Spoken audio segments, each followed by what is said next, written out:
Somewhere down the road, we have forgotten what our kupuna have practiced. We have forgotten what's important to sustain us as people.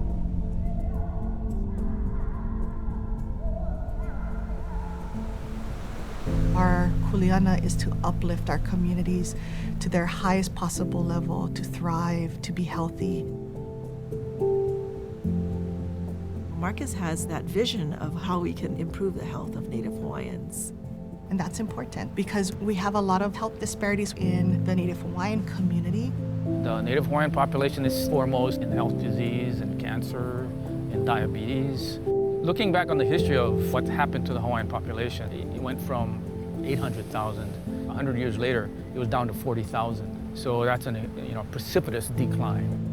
So it's the cultural trauma that happens generations ago that we understand and we feel now. The biggest cause of disparities is really the disconnect between culture and disconnect between lifestyle. Being Hawaiian was shunned upon. My tutu grew up telling me stories of getting hit by a ruler in school if he would speak his native tongue, Olelo Hawaii. If we don't have that connection to culture, there's no feeling of being.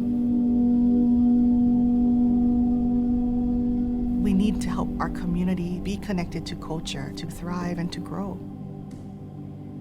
In order for us to be healthy, we need to first take care of the land that sustains us and have that connection. And getting back to that indigenous wisdom, that is a key to allow our community to sustain itself. It's important to get out and partner with community, get out and understand the issues and have our community partner with us to tell us what they need. For Marcus, he's just looking at how he can best support community. What gets Marcus all excited about is when you're taking care of somebody, you're really taking care of their family and their land and their community and everything. And I think he looks at things in that bigger picture. He's also a part of a number of groups, so he spends time on the weekends to go out and participate in events. He also takes his family out, so it's his wife Anella, his kids, his parents, and so it's really a family effort.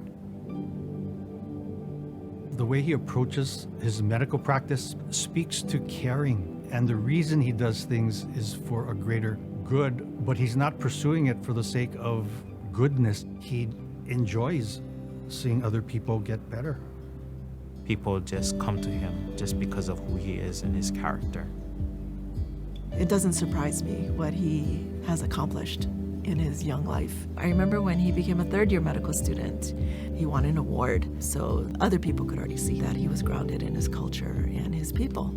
He surrounds himself with his friends and family and the people who allow him to grow and develop himself. He's led the Pride Doc student mentoring of indigenous healers from all over the world, and he's already been the chief at Nani Keola Clinic. We're looking to have him transferred to lead this new West Oahu Medical Office building. There's a large concentration of Hawaiians on the West Oahu side, as well as in the new Kapolei area. The West Oahu Medical Office building was built with the idea of creating an oasis for patients and the community to come and be a place of healing for the community.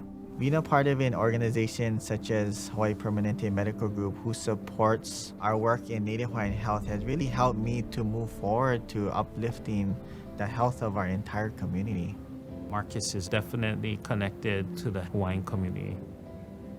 They see a smart, compassionate, humble physician. They see him as a visionary and as a really great leader and really a man behind his word. He would probably say, I'm not a community leader, I am a community member, because he's so humble that communities and patients want to engage with him. And so how can we continue to build the next generation of health professionals that is engaged in community? He mentored me when I was a medical student and really inspired me to want to do primary care and to hopefully strive to be a practicing physician like him. For me, mentorship is so vital for us. It's a part of our kuleana. It's a part of our responsibility to inspire the next generation to do what's right. I wouldn't be the person I am, the father, the husband, the physician I am, without the great mentorship that I've had throughout my career. If I had one purpose, it would be to be a good ancestor. And being a good ancestor means paving the path for our next generation, doing what's right for our community, and by doing so, that's how we will perpetuate this cycle of creating better health for all of us.